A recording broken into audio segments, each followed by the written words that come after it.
Hello everyone, कैसे हो आप? Welcome to Snapdy code campus. So basically आप सबको पता है कि आज हमारा कौन सा इवेंट है? BTech hack for first and second year. So let's start. सबसे पहले आपको पता है स्नैपडी का पर्पस क्या है। स्नैपडी जो आपको कॉम्प्रिहेंसिव स्टडी मटेरियल्स प्रोवाइड करता है।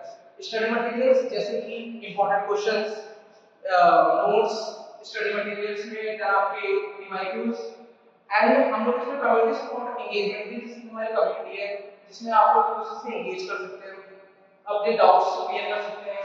किसी को एग्जाम में कोई प्रॉब्लम आ रही है उसमें आप डाउट्स ले सकते हैं, लाइक किसी को कोई स्टडी की प्रॉब्लम है वो यहाँ पे आके पूछ सकता है। इसमें आप एक दूसरे से चैट कर सकते हैं और अपनी प्रॉब्लम्स को शेयर कर सकते हैं। एडिशनली हम इसके ग्रुप कैंप स्टार्ट कर रहे हैं जिसमें बेसिकली आपको स्किल डेवलपमेंट थ्रू हमारे ग्रुप कैंप से, जैसे कि हमारे group camps Python, web development, Java and backend and front end development, और अगर आपको नीड है तो हम इसमें graphic designing and video editing के भी करेंगे। इस ग्रुप कैंप से आप सबको मतलब ये पता चलेगा कि अभी जैसे आप लोग फर्स्ट ईयर में तो हमें कौन सी लैंग्वेज स्टार्ट करनी चाहिए, हमें कौन सी लैंग्वेज स्टार्ट करनी चाहिए। लाइक हम अगर हम 12th में पाइथन पढ़ के आए तो ऐसा लगता है कि हमें पाइथन में आती है हमें, लेकिन आप उसमें बेसिक लेवल में अगर आप हमारे बूट कैंप्स में इनरोल करते हो तो आप इसमें प्रोजेक्ट्स को बनाओगे, आपका हैंड्स ऑन एक्सपीरियंस मिलेगा सारे प्रोजेक्ट्स की, इंडस्ट्री में हम कैसे प्रोजेक्ट्स बनाते हैं इसके बेसिस पे। सो हमारा जो ये हम स्टार्ट कर रहे हैं अपना बूट कैंप्स, ये आप सबके लिए फ्री है। बस जो सर्टिफिकेशन है वो आप सबको उसके चार्ज होंगे। सो गाइस, हमने 3 पॉइंट डिस्कस कर लिए जो हमारे स्नैपडील का मेन मोटो है। Last but not least, career advancement.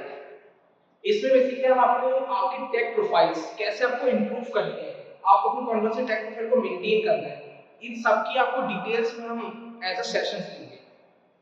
जैसे कि अगर हम देख लेते हैं कि हमारे पास होते हैं वो आपको वो भी हमेशा जॉब प्रोफाइल, अगर कोई वो जॉब प्रोफाइल ओपन करते हैं वो लोग भी एज अ लिंक्डइन में या career.com में इन सब में क्या वो भी अपने जो उनको नीड होती है जिस डेवलपर की जिसकी भी, तो वो फिर से सर्च करते हैं। तो हम आपको ये बताएंगे कि आप अपनी प्रोफाइल को कैसे मेंटेन कर सकते हैं कि अगर कोई भी रिक्रूटर सर्च करता है कि अगर वो डेटा साइंस के लिए सर्च कर रहा है तो आपकी प्रोफाइल कोशिश ये होगी कि वो आपकी प्रोफाइल टॉप 10 टॉप 5 ऐसे शो होने लग जाए। तो इसके लिए हम आपको एक सेशन प्रोवाइड कराएंगे। अगर आप सब इंटरेस्टेड हैं तो इस वीडियो की कमेंट सेक्शन में hashtag interested with thumb. Hello everyone, welcome to our channel Snapdeal code campus. मैं आपको second year AIML and AIDS, second year में हमारा एआईएमएल और एआईडीएस दोनों सब्जेक्ट सेम होते हैं। वो थर्ड ईयर में जाके आपके आगे चेंजेस होंगे, तो अभी उसका आपको कोई मतलब नहीं है। तो मैं आपको सेकंड ईयर के एआईएमएल एआईडीएस के सब्जेक्ट्स, कौन सा सब्जेक्ट ज्यादा टफ है, कौन सा सब्जेक्ट में ज्यादा फोकस करना है, एंड कौन से सब्जेक्ट्स को आप एज अपनी कोडिंग लैंग्वेज में लाके आगे लेके जा सकते हो। तो हम बात करते हैं हमारे एआईएमएल थर्ड सेमेस्टर में 6 सब्जेक्ट्स होते हैं, 2 एडिशनल होते हैं वैसे, लेकिन उनका हमारा इंटरनल ही होता है, एक्सटर्नल नहीं होता है।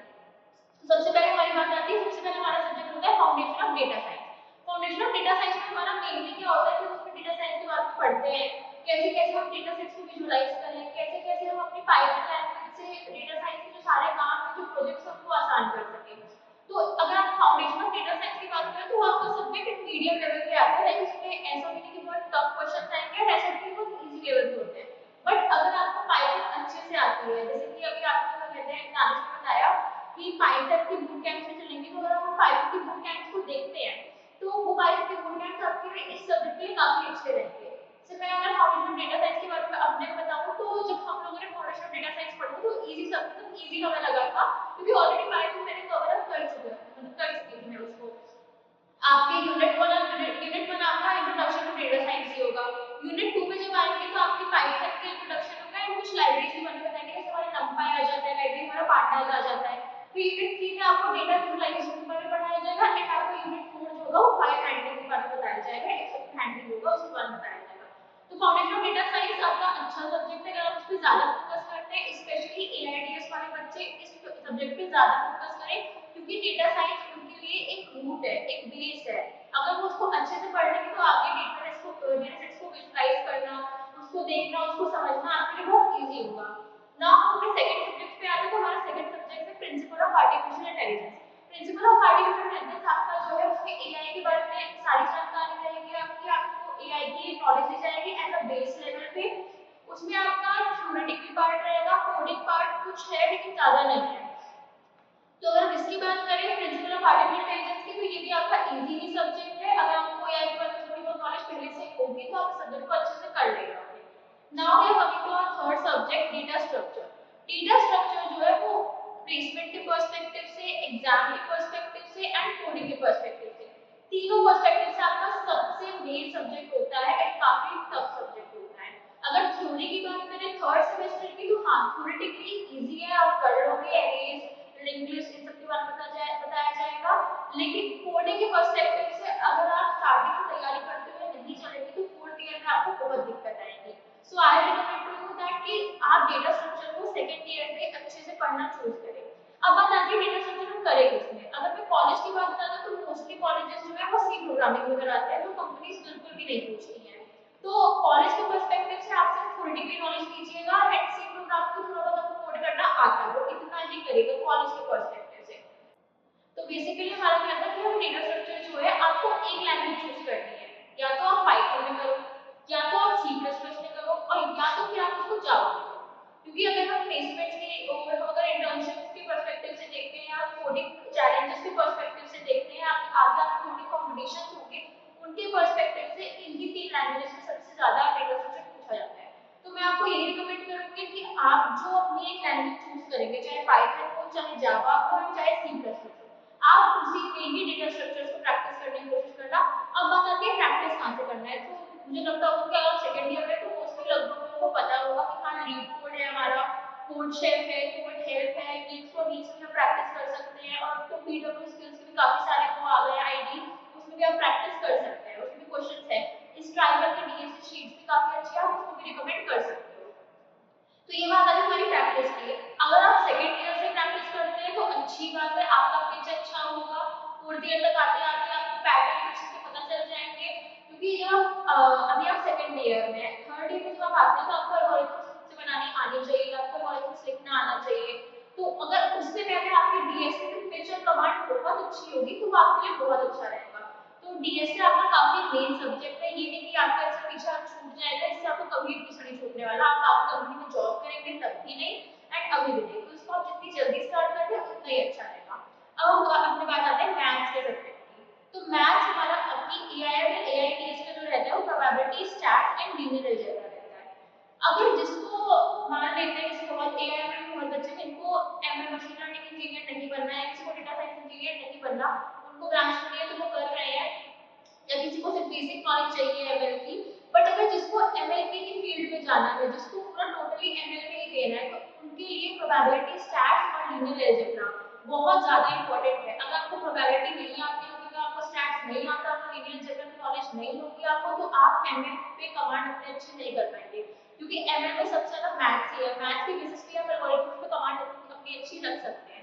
तो जिनको एमएल में पूरा पूरा फोकस करना है तो उनके लिए प्रोबेबिलिटी, स्टैट्स और लीनियर अलजेब्रा आप अपनी जितनी अच्छी कर सकते हैं उतनी अच्छी करिएगा।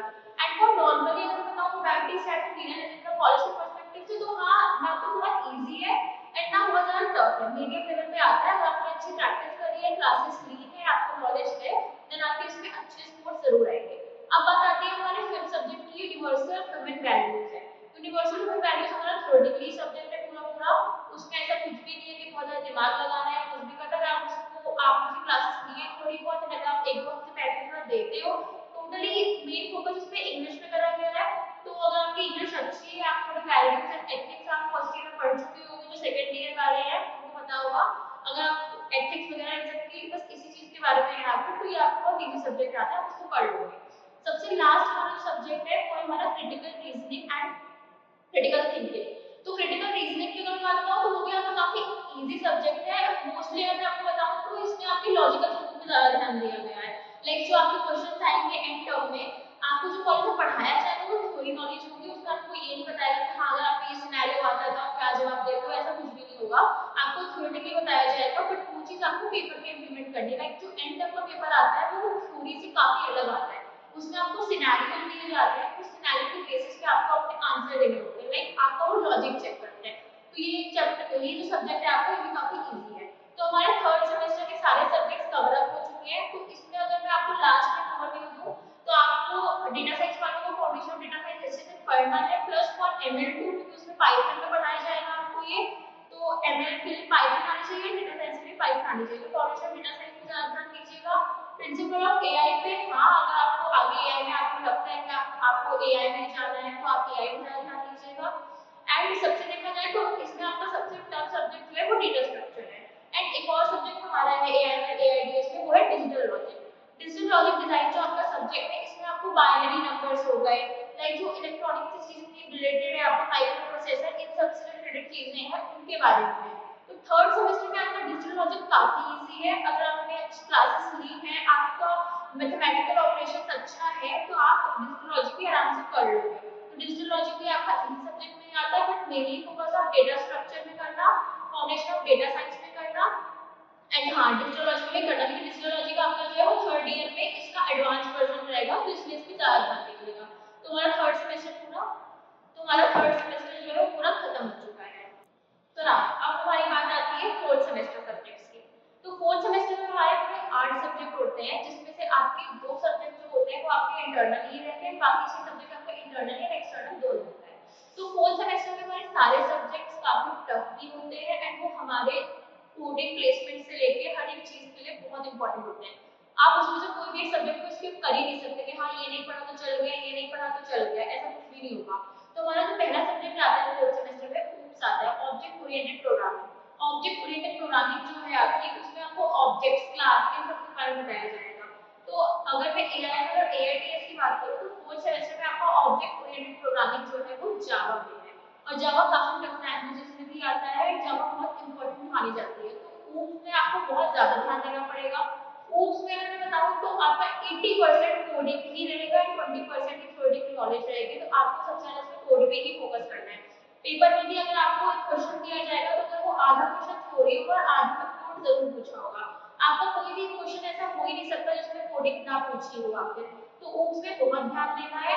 प्लस प्लेसमेंट और इंटर्नशिप के पर्पस से भी जब आपका HR राउंड होगा आगे चल के, तो आपका OOPS पूछा जाता है, वहां पे आपसे OOPS से कंसेप्ट जरूर पूछे जाएंगे। तो इसलिए इस सब्जेक्ट को बिल्कुल भी नेग्लेक्ट मत करिएगा। इस सब्जेक्ट को जितने अच्छे से पढ़ सकते हो उतने अच्छे से पढ़ना। अब बात आती है हमारे दूसरे सब्जेक्ट की, जो है fundamentals of machine learning. Fundamentals of machine learning में इसमें आपको मशीन लर्निंग के बारे में बेस नॉलेज दी जाएगी। आपको उसे बताया जाएगा मशीन लर्निंग कितने टाइप की होती है, उन टाइप्स के अंदर कितने सारे टाइप्स होते हैं, उन टाइप्स के अंदर कितनी कितनी एल्गोरिथम्स होती है। तो मशीन लर्निंग स्टूडेंट्स जो है उनके लिए काफी अच्छा रहेगा। प्लस आपको इसमें एक प्रोजेक्ट भी बनवाया जाएगा, जो अपने एज ए मेजर प्रोजेक्ट या माइनर प्रोजेक्ट की तरह प्रेजेंट करेंगे। तो फंडामेंटल्स ऑफ मशीन लर्निंग आपका इजी सब्जेक्ट है, बट अगर आपकी पाइथन में कमांड अच्छी है एंड आपको थ्योरेटिकल नॉलेज अच्छी से है तो आप आराम से सब्जेक्ट को कर लेंगे। तो इसमें कोई ज्यादा बड़ी वाली चीज नहीं है। प्लस आपका एक एवरेज प्रोजेक्ट बन जाएगा, तो ये आपका सब्जेक्ट काफी सही है। बाकी अगर मैं कोडिंग प्लेसमेंट की बात करूँ तो हाँ, अगर आप ML की पोस्ट के लिए बैठ रहे हैं तो आपसे जरूर पूछा जाएगा, वो तो ऑब्वियस सी बात है। बट अगर नॉर्मली फॉर सॉफ्टवेयर डेवलपर्स के लिए आप बैठते हैं तो उसमें ML के कंसेप्ट्स नहीं पूछे जाते हैं। बट अब जैसे ट्रेंड दिन दिन बढ़ रहा है तो आप सभी एक दो क्वेश्चन जरूर पूछे, बट वो आपके एक दो क्वेश्चन काफी नॉर्मली बेस पे रहेंगे, तो उसमें इतनी कोई बड़ी वाली बात नहीं है। अब हमारा थर्ड सब्जेक्ट आता है सॉफ्टवेयर इंजीनियरिंग।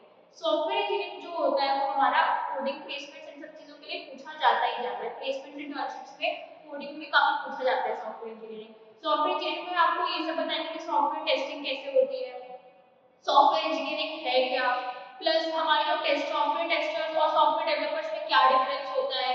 प्लस इसमें कुछ सर्टिफिकेशंस होते हैं, जैसे हम कोई प्रोडक्ट होता है उस प्रोडक्ट पे हमेशा ISO सर्टिफिकेशन लगा होता है, तो आपको सर्टिफिकेशन के बारे में बताया जाएगा कि सर्टिफिकेशन कब मिलता है। क्वालिटी वगैरह के बारे में आपको उसे बताया जाएगा, सॉफ्टवेयर क्वालिटी में कैसे ध्यान दें। तो सॉफ्टवेयर इंजीनियरिंग आपका मीडियम लेवल सब्जेक्ट है, लाइक थ्योरेटिकली ही है, ज्यादा उतना टफ नहीं है, कोई कोडिंग पार्ट नहीं है आपका सॉफ्टवेयर इंजीनियरिंग में। अब बात आती है हमारे computer networks and internet protocol में।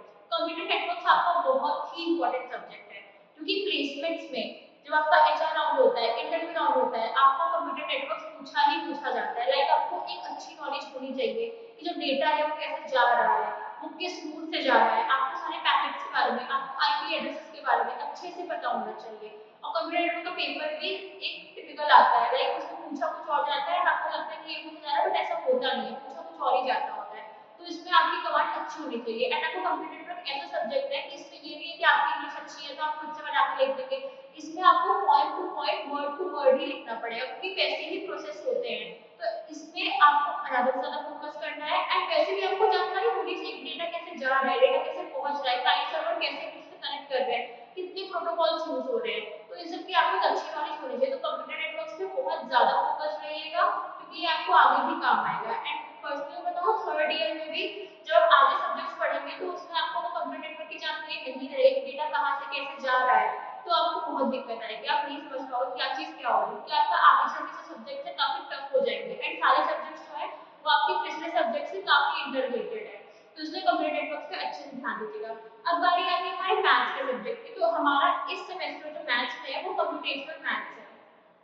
कंप्यूटेशनल मेथड जो हमारा है ये मैथ से काफी इजी तो है, बट तब तक अगर आप प्रैक्टिस करते हो तो, क्योंकि इसमें क्या है ना कि इसमें बहुत ही इजी फॉर्मूलाज होते हैं।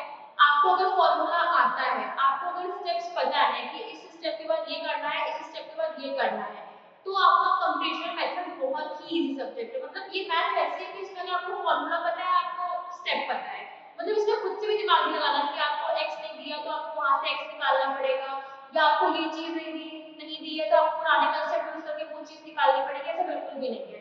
इसमें आपको बस डायरेक्ट फॉर्मूला रखना है। हाँ, इसमें जो आपका सॉल्यूशन है वो काफी लेंथी जाएगा, जैसे 3-4 पेज का सॉल्यूशन चला जाता है, तो इसमें आपको क्या करना है कि आपको रेगुलर प्रैक्टिस करनी है क्वेश्चंस की, आपको सारे फॉर्मूलाज अच्छे से पता होने चाहिए, आपको स्टेप्स पता होने चाहिए, आपकी 3 चीज है, प्लस आपको कैलकुलेटर अच्छे से यूज करना आना चाहिए। ऐसा ना हो कि आप क्लास में बैठे हो, आप अपने सॉल्यूशंस कर रहे हो किसी क्वेश्चन के एंड आप फोन कैलकुलेटर यूज कर रहे हो, तो फिर आपको दिक्कत हो जाएगी, क्योंकि जब आप एकदम से साइंटिफिक कैलकुलेटर यूज करोगे तो वहां पे आपको बहुत प्रेशराइज टाइप का लगेगा। तो इस सब्जेक्ट में क्या है, इस सब्जेक्ट में पेपर भी छूट जाता है क्योंकि क्वेश्चंस का सॉल्यूशन जो है वो 4-4 5-5 पेज का जाता है एंड कैलकुलेशंस भी काफी ज्यादा होते हैं। तो इसमें आप जितना ज्यादा प्रैक्टिस करेंगे उतना ही आपको ज्यादा रिलैक्सेशन मिलेगा, आपको थोड़ा क्वेश्चन छूटेगा नहीं आपके, क्योंकि इसमें मोस्टली ऑफ द स्टूडेंट्स क्या होता है क्वेश्चंस छूट जाते हैं क्योंकि हमें टाइम कम मिलता है, टाइम कम क्या मिलता है, प्रैक्टिस भी नहीं करते कि हमारा हाथ इतना अच्छा बैठा है। तो कंप्यूटेशन मैथ्स में आपका इजी सब्जेक्ट है, बस आपको क्या ध्यान रखना है कि आपको फॉर्मूला अच्छे से पता होना चाहिए, स्टेप्स पता होना चाहिए, प्लस आपकी कैलकुलेशन की स्पीड तेज होनी चाहिए। तो हमारा कंप्यूटेशन मैथ्स आ गया।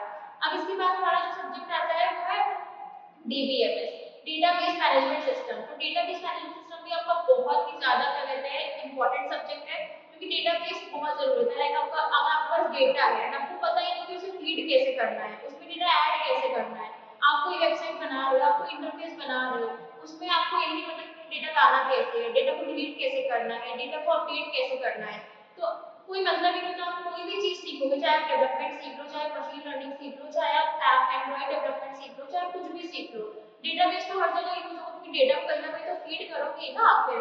तो डेटाबेस मैनेजमेंट आपका बहुत ज्यादा कहते हैं इंपॉर्टेंट सब्जेक्ट है, प्लस आगे चल के लाइफ टाइम के लिए ना आपको डेटाबेस के बारे में पता होना चाहिए कि डेटा कैसे आपको फीड करना है, कैसे आपको क्वेरीज लिखनी है।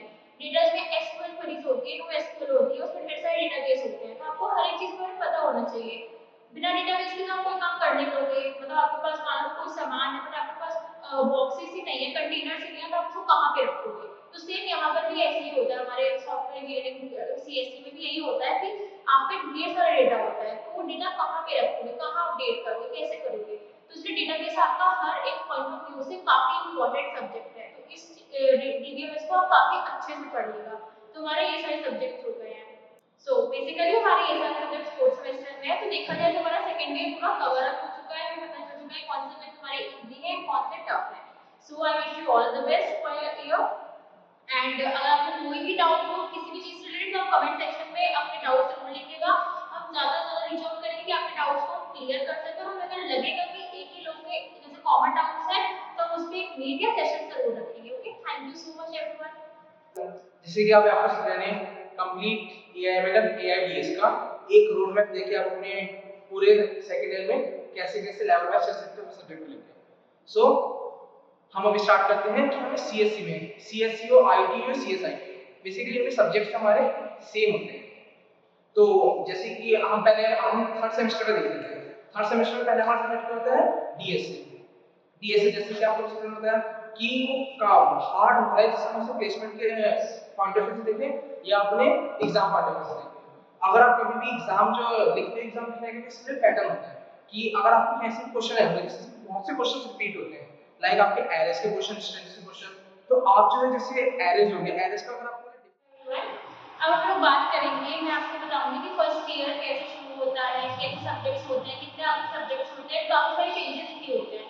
खासकर आईबी ने नया क्राइटेरिया रख दिया है 60-40 का।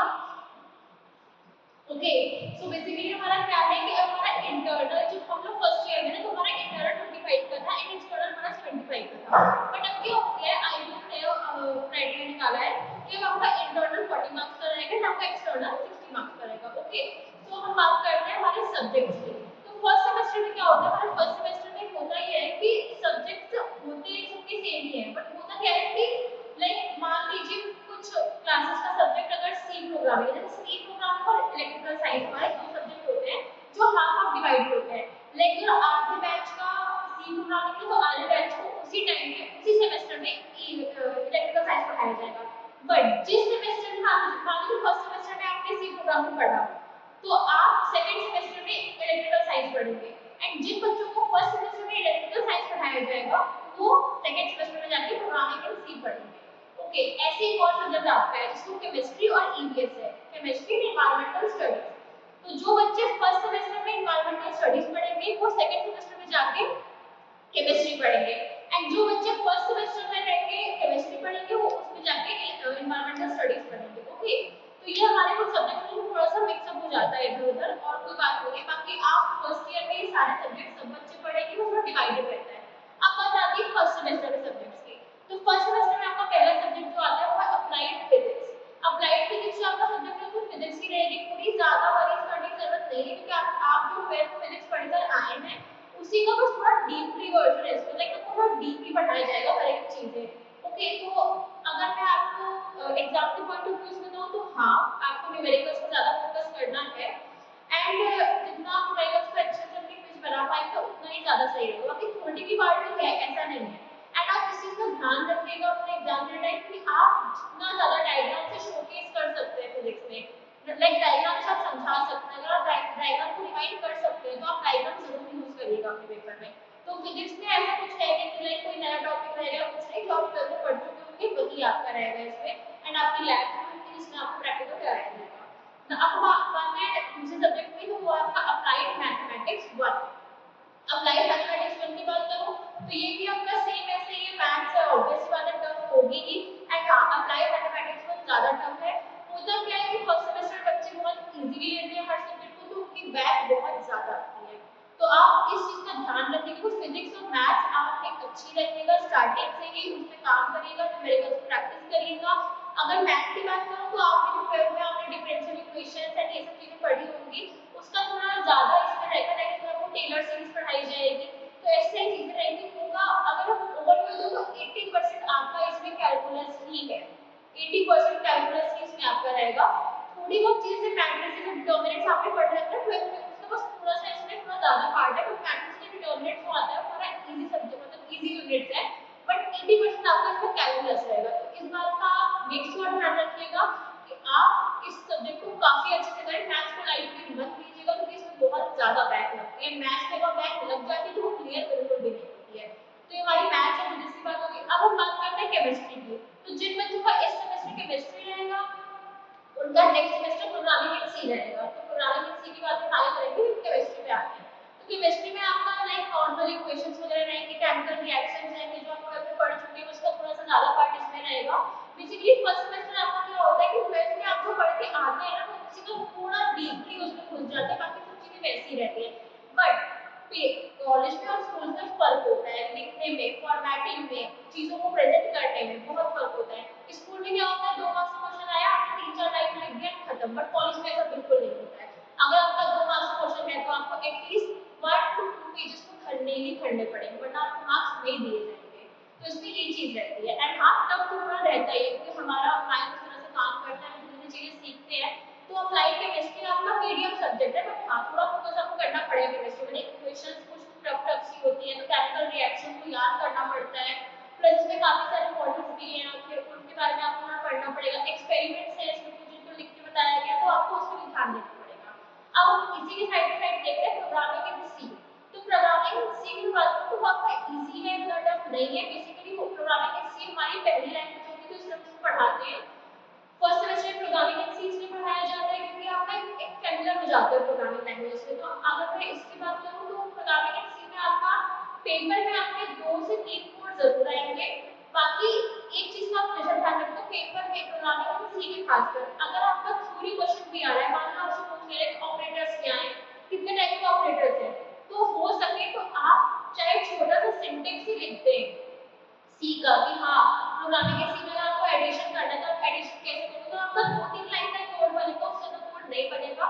तो आपको 2-3 लाइन का कोड लिख के एग्जांपल जरूर प्रेजेंट करें, ताकि मतलब जो एक्सटर्नल आपके क्वेश्चन पेपर चेक करेगा उसको ये रहे कि हाँ बच्चे को कोडिंग आती है, उसने सीख रखा है। तो आपको फैमिलियर करवाते हैं बस प्रोग्रामिंग लैंग्वेज से, इसलिए आपको प्रोग्रामिंग लैंग्वेज होता है। तो जो लोग पहले सेमेस्टर में केमिस्ट्री पढ़ेंगे, जो लोग सेकंड सेमेस्टर में सी पढ़ेंगे, मतलब अगर आपने फर्स्ट सेमेस्टर में केमिस्ट्री पढ़ा है तो आप सेकंड सेमेस्टर में जाके प्रोग्रामिंग इन सी पढ़ेंगे। एंड कुछ बच्चे ऐसे होंगे जो programming in C first semester में पढ़ेंगे तो सेकंड सेमेस्टर में जाके केमिस्ट्री पढ़ेंगे। तो ये हमारे दो सब्जेक्ट हो गए।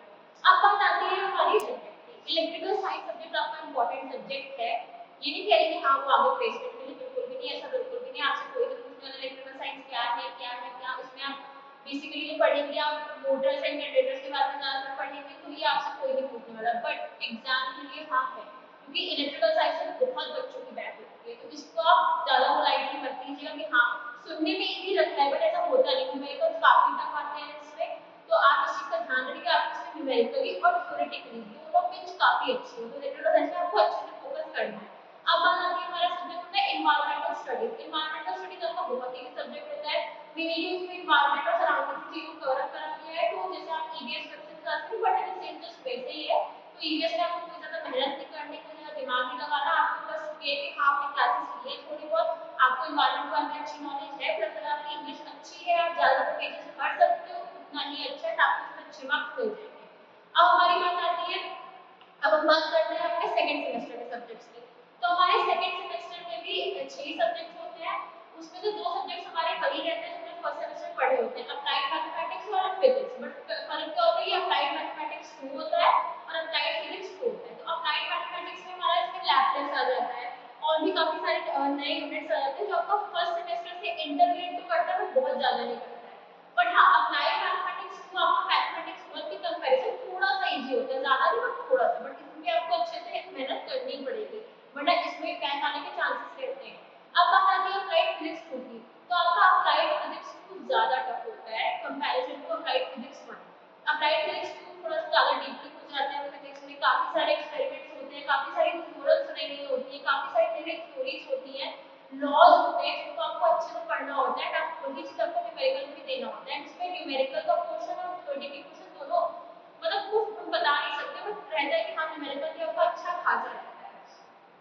अब हमारी बात आती है जो कहते हैं अब इंजीनियरिंग मैकेनिक्स। इंजीनियरिंग मैकेनिक्स आपका काफी टफ सब्जेक्ट होता है, ऐसा नहीं होगा बहुत इजी लगता है। हम लोगों ने फर्स्ट ईयर में तो हम लोग को लगता है इजी है, हो जाएगा बट ऐसा कुछ भी नहीं होता है। वो आपका लिटरली टफ सब्जेक्ट आता है। इसमें आपको मैकेनिकल से जितनी भी चीजें रिलेटेड जुड़ी होती है उनके बारे में बताया जाता है। बात अगर मैं इसकी करूँ कि इसमें आपका पेपर कैसा आएगा, तो इसमें थ्योरी बिल्कुल नहीं आती है। लाइक थ्योरी आपकी ना एकदम ऐसे रहेगी कि 2 या 3% होगी बस, बाकी आपका ये पूरा का पूरा न्यूमेरिकल सब्जेक्ट होता है। मतलब उसमें सिर्फ न्यूमेरिकल्स आते हैं, सिर्फ न्यूमेरिकल्स आते हैं। तो जितना आप जैसे आपने फिजिक्स नहीं पढ़ा 12th क्लास में, आप सर्कुलर मोशन ये सब पढ़ते हैं, तो बेसिकली इन्हीं सब चीजों से रिलेटेड आपका इंजीनियरिंग मैकेनिक्स होता है। इसमें आप जो न्यूटन्स लॉ पढ़ चुके होते हैं, न्यूटन्स लॉ के बारे में ज्यादा डीप पूछा गया है, तो आपका जो मैकेनिक्स है ना ये आपका फिजिक्स की तरह ही है बट इसमें सिर्फ न्यूमेरिकल्स आता है। इसमें आपको थ्योरी लाइक बहुत कम पूछी जाएगी, सिर्फ 5 से 10% बस, ज्यादा नहीं। तो आपका इंजीनियरिंग मैकेनिक्स ही हो गया। तो इसमें आप काफी अच्छे से ध्यान दिए कि इसमें बैक बहुत ज्यादा आती है। अब बात आती है हमारा एक लास्ट सब्जेक्ट बचता है वर्कशॉप है। तो वर्कशॉप जो आप मैन्युफैक्चरिंग प्रोसेस जो आप पढ़ेंगे फर्स्ट सेमेस्टर में, तो आप मैन्युफैक्चरिंग प्रोसेस जो होता है फर्स्ट सेमेस्टर में सिर्फ वो थ्योरेटिकली सब्जेक्ट आपका रहता है फर्स्ट सेमेस्टर में। उसमें सिर्फ थ्योरीज वगैरह रहती है और कुछ नहीं होता उसमें, कोई न्यूमेरिकल कुछ भी ऐसे मतलब वेल्डिंग है ये सब चीजें नहीं, आप देखते हैं कि वेल्डिंग हो रही है ये सब चीजें बस यही सब होता है। वो आपको थ्योरी में लिखकर आएगा, आपको वही पढ़ना है। तो मैन्युफैक्चरिंग प्रोसेस का जो एक्सपेरिमेंटल पार्ट होता है वो आपका सेकंड सेमेस्टर में होता है, वो सब बच्चों के लिए होता है। तो आपको वर्कशॉप प्रोवाइड कराई जाती है आपकी, जिसमें आप जो पढ़ चुके होते हैं उसी को आप एक्सपेरिमेंट करोगे। तो इसमें आपका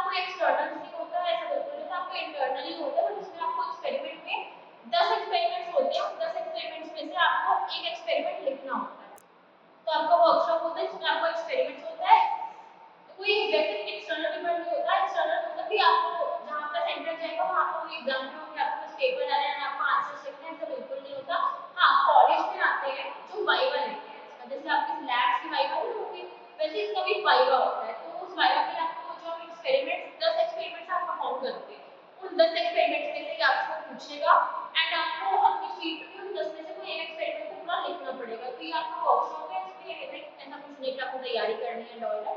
तो ये आपका पूरा फर्स्ट ईयर का ओवरव्यू है।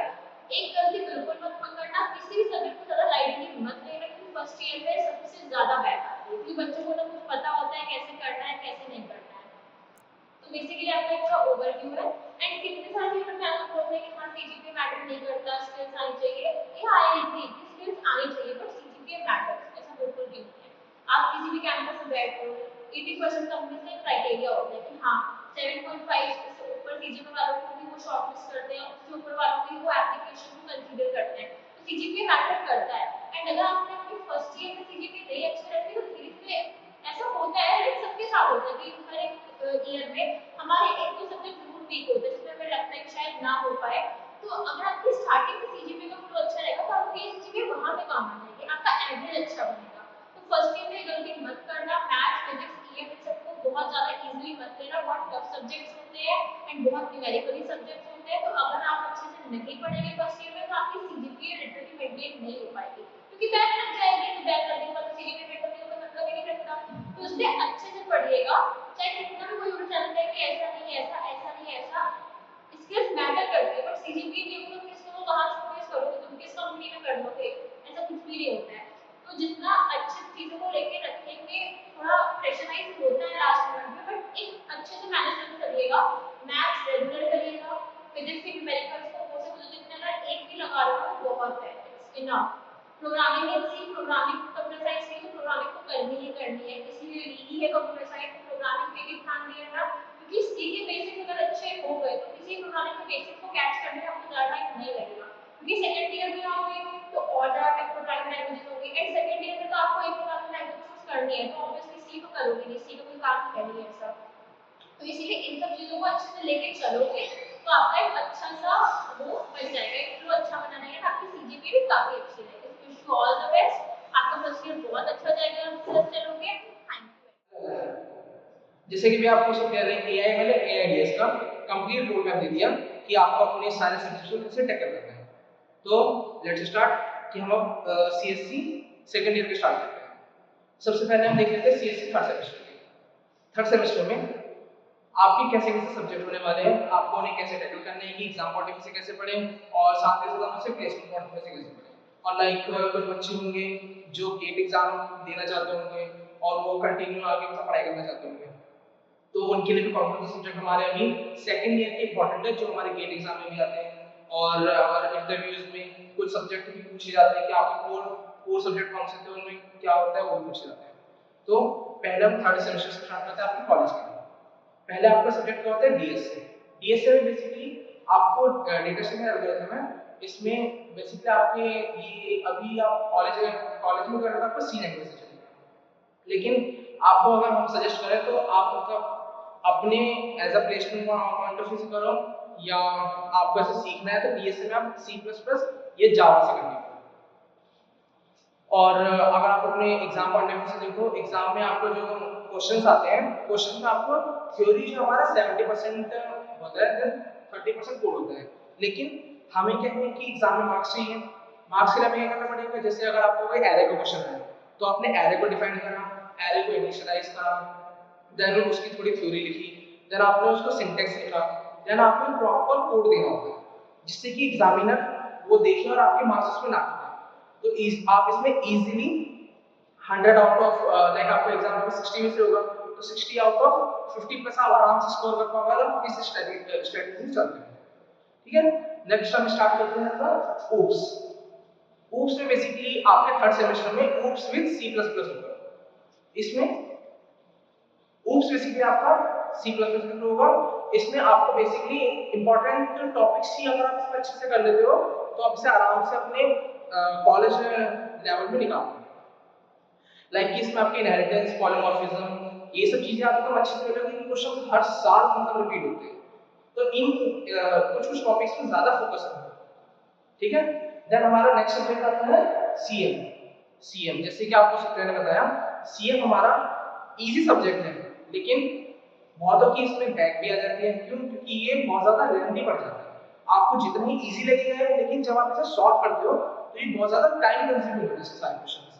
जैसे कि अगर आपके कुछ यूनिट्स में आएगा रुजगत्ता मेथड, ऐसे समथिंग मेथड्स होंगे। इसमें क्या है, सॉल्व करते वक्त आपको जो इसमें आपके जो वैल्यूज हैं वो इंक्रीज होती जाएगी, तो आपको कब उसे रिपीटिशन को ऑफ करना है, रोकना है, ये हमें इजीली पता नहीं चलता। और हमें कहाँ से स्टार्ट करना है ये भी हमें सोचना पड़ता है, तो उसके लिए भी टाइम लग जाता है। तो इसीलिए आप अगर कंटिन्यू प्रैक्टिस करोगे, प्लस आपके पास कैलकुलेटर होना चाहिए। लाइक एग्जाम टाइम में आप कैलकुलेटर, अगर आप प्रैक्टिस कर रहे हो फोन के कैलकुलेटर से, तो आपको क्या है एग्जाम टाइम में बहुत प्रॉब्लम आएगी कि हम कैलकुलेटर यूज कैसे करें। कि कैलकुलेटर यूज करने के लिए भी हमें पहले से चलाना सीखना चाहिए, कि लाइक हम उसमें जो भी इक्वेशन से कैसे सॉल्व कर सकें। ठीक है, नेक्स्ट हमारा है डीएम। डीएम बेसिकली आपका थोड़ा थ्योरी लेवल में आ जाएगा, लेकिन आपको इसमें थोड़ा लॉजिक लगेंगे। कि लाइक आपने सेट्स रिलेशन एंड फंक्शन आपने 12th क्लास में पढ़ा होगा, लाइक उससे कंप्लीटली रिलेटेड है, लगभग वही चीज है आपके पूरे डिस्क्रीट मैथमेटिक्स में। अगर आपने वहां अच्छे से करा तो आप यहाँ तो बिल्कुल इजीली कर लोगे। अगर फिर भी नहीं आता तो इसमें भी आपको क्या प्रैक्टिस की जरूरत पड़ेगी, क्योंकि इसमें आपकी लॉजिक्स बहुत लगेंगे। बिना लॉजिक के ये वाला सब्जेक्ट नहीं हो पाएगा। आपको ज्यादा से ज्यादा फोकस करना है कि डीएम हो गया, सीएम हो गया, ज्यादा से ज्यादा प्रैक्टिस करें। देन हमारा आता है DLCD. DLCD mean digital logic and computer design. इसमें बेसिकली आपको क्या आता है, आपने 12th क्लास में बहुत होगी पाइथन होगी या सी प्लस प्लस होगी, आपने उसमें ट्रुथ टेबल करी थी। इससे रिलेटेड इसमें आपकी 2 यूनिट स्टार्टिंग की, इससे रिलेटेड आ जाएगी जो कि अलजेब्रिक एक्सप्रेशन से रिलेटेड इस आ जाएगी कि आपने ट्रुथ टेबल बना ली, लाइक हम 0 1 0 1 करके करते थे, वो हो गया। और गेट, नॉर गेट, गेट्स होते थे हमारे, इससे रिलेटेड आपके सारी यूनिट आपकी स्टार्टिंग 2 यूनिट होगी। देन आपकी लास्ट के 2 यूनिट में आपको memory management, like memory allocation, इन सब से रिलेटेड होगा। देन ये हमारा थर्ड सेमेस्टर का कंप्लीट है। हम फोर्थ सेमेस्टर में आते हैं। फोर्थ सेमेस्टर में हमारे सब्जेक्ट होंगे पीएसएल होगा, पीएसएल मतलब probability statistics and linear algebra. ये आपको मतलब इजी ही पड़ेगा, ज्यादा हार्ड नहीं होगा। इसमें आपको फॉर्मूले याद रखने पड़ेंगे, मेन आ जाता है इसमें फॉर्मूले का। आपको जैसे प्रोबेबिलिटी के फॉर्मूले आते हैं, जो भी इसमें बर्नौली इक्वेशन जो भी आगे आती रहेंगी, उन्हें आपको इसमें फॉर्मूले याद रखने हैं। देन हमारा आ जाता है जावा। जावा ये थोड़ा हार्ड लेवल है आपके लिए। लाइक आपको जावा जो है theory plus code point of view से भी पढ़ना है, जैसे हमारा डीएसए में। इसमें आपके मतलब 70 to 60% जो है कोड ही आ जाता है, और कोड आने वाला है तो रिपीट भी होता होगा। जरूरी नहीं है कि वो हर ईयर या हर एंड में जो है आपका डिफरेंट क्वेश्चन है। आपके इसमें बेसिकली क्वेश्चन बहुत रिपीट होते हैं। अगर आपको जानना है कि मतलब कौन कौन से क्वेश्चन रिपीट होता है, आप कमेंट सेक्शन में लिख दीजिएगा, हम वो भी आपको प्रोवाइड कर देंगे। या हमारी कम्युनिटी है, कम्युनिटी में आप अगर मैसेज करते हैं तो आपको वहाँ पे भी प्रोवाइड देंगे कि कुछ इंपॉर्टेंट क्वेश्चन। और हम एग्जाम टाइम में भी आपको लोग हम प्रोवाइड करते हैं कि आपको एग्जाम टाइम में लाइक आपको 60 मार्क्स का पेपर है, तो आपको 35 प्लस कैसे या 40 प्लस कैसे स्कोर कर सकते हैं, तो उसके बेसिस पर हम इंपॉर्टेंट क्वेश्चन भी प्रोवाइड करते हैं। नेक्स्ट हमारा सब्जेक्ट आ जाता है डीबीएमएस। डीबीएमएस में आपका बहुत ज्यादा ही इंपॉर्टेंट सब्जेक्ट है। अगर आपका एकेडमिक्स तो आपका हो जाएगा, ये पूरा थ्योरी होता है, कंप्लीटली थ्योरी है। और आपने एसक्यूएल स्टेटमेंट्स करी होंगी, क्वेरीज करी होंगी, सॉरी वो भी इसमें जाता है। तो आपका ये बहुत इजी पड़ेगा, इसमें आपको ज्यादा टाइम नहीं लगेगा, इजीली आराम से हो जाएगा। देन आपका आता है सर्किट एंड सिस्टम। ये आपका थोड़ा ज्यादा हार्ड होने वाला है। सर्किट एंड सिस्टम में बेसिकली आपको कंप्लीट मैथ्स आ जाती है। इसमें आपको अपने फिजिक्स के कॉन्सेप्ट, मैथ्स के कॉन्सेप्ट सारी ही लगती है। बेसिकली इसमें आपका जो है इंटीग्रेशन के ज्यादा कॉन्सेप्ट लगेंगे। इंटीग्रेशन के कॉन्सेप्ट होगा ये बहुत ज्यादा लगने वाला है इसमें आपको बिल्कुल अच्छे से स्टार्टिंग से करते हुए जाना है। ये नहीं कि हमने लास्ट एक वीक में उठाया कि हो जाएगा, ये सब्जेक्ट उस समय नहीं होंगे। आपके फोर्थ सेमेस्टर में सबसे ज्यादा हार्ड जो है Java, circuit and system and TOC होने वाला है। टीओसी आपका थ्योरी प्लस न्यूमेरिकल फॉर्म में होता है, लेकिन इसके न्यूमेरिकल में आपको कुछ मैथमेटिक्स नहीं मिलेगा। आपको न्यूमेरिकल टाइप में मतलब इसमें आपको एज अ स्टेट्स के थ्रू स्टेट्स होगा, ऐसे मतलब डायग्राम्स से बनते हैं कि टीएफ या एनएफ इसके रिलेटेड बनते हैं। तो ये था आपका मेथड कंप्लीट सेकंड ईयर का रोल है। अगर मैं एक ओवरव्यू बता दूं कि आपको कौन सा सब्जेक्ट बहुत ही ज्यादा मतलब आपको अच्छे से उनमें फोकस करते हुए चलना है, तो आपको अपने थर्ड सेमेस्टर में डीएसए में एंड डीएम सीएम में फोकस करते हुए चलना है। देन आपके 4th सेमेस्टर में आपको जावा, सीएनएस एंड टीयूसी, इनमें अगर आप फोकस करते हो, ये आपके सब्जेक्ट हैं। अगर आप आगे प्लेसमेंट में बैठते हो तो वहां पर भी आपसे अपने कोर सब्जेक्ट के बारे में पूछा जाता है। ये उनमें से सब्जेक्ट है जो जिन सब्जेक्ट के बारे में पूछा जाता है। और अगर आप गेट के लिए तैयारी करना चाहते हो तो गेट में भी आपकी ये सब्जेक्ट होगी। इन सब्जेक्ट के मैक्स टू मैक्स आपके क्वेश्चंस गेट एग्जाम्स में भी आते हैं। Thank you everyone. अगर आपको कोई भी क्वेरी हो कि भैया मुझे इस सब्जेक्ट में कुछ रिलेटेड पूछना है, कुछ पूछना है, आप कमेंट सेक्शन में पूछो या हमारी कम्युनिटी ज्वाइन कर सकते हैं स्नैपडी कोड कैंपस, जिसमें आपको आपके क्वेश्चंस की क्वेरीज के कंप्लीट सॉल्यूशन प्रोवाइड करने की कोशिश करेंगे। अगर बहुत लोगों के क्वेश्चंस अगर सेम होते हैं कि भैया सिमिलर सब्जेक्ट में, जैसे बहुत लोगों को सीएम कंप्यूटेशन मेथड में प्रॉब्लम हो सकती है, तो उसमें एक कंप्लीट वीडियो बना देंगे कि आपको कहां से पढ़ना चाहिए, कौन सा कंटेंट लेना चाहिए, कि आपको कुछ क्वेश्चंस है रिपीटेड जो आपको हर साल याद है तो उनमें ज्यादा फोकस करना चाहिए। तो ये सब आपको प्रोवाइड कर देंगे। Thank you everyone.